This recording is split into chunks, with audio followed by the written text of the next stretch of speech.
Hi అండి, అందరికీ నమస్కారం. ఎలా ఉన్నారు అందరూ? బాగున్నారు కదా? నేను బాగున్నాను.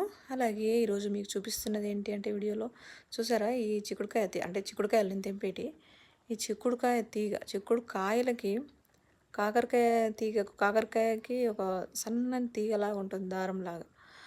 ఆ దారాలు ఈ కాయలకు పట్టేసుకున్నాయి అనమాట. చూసారా, చిక్కుడుకాయ పూత అయితే ఎలా ఉంటుంది, తెల్లగా మల్లెపూలాగా. అండ్ ఇక కాయలు మాత్రం ఇలా ఉంటాయి. ఎవరికన్నా తెలిసి ఉండకపోవచ్చు బహుశా, ఎందుకంటే ఇది సిటీలో కాబట్టి అండ్ వర్షాకాలం కాబట్టి చక్కగా ఇలాంటి ఏదైనా నాటి పెట్టుకుంటే ఇంటి పక్కన ఖాళీ జాగాలు ఏదైనా ఉన్నా అవి ఈజీగా అలా వచ్చేస్తూ ఉంటాయి. ఎందుకంటే 4 నెలలు 3 నెలలు మనకు వర్షాలు దేవుడు ఇచ్చే వరం కాబట్టి చక్కగా తీగలు అలా వచ్చేస్తాయి. దీంతో పాటే కాకరకాయ అని చెప్పాను కదా, చూడండి కాకరకాయ ఇప్పుడైతే పిందెలు వస్తున్నాయి కాకరకాయలు.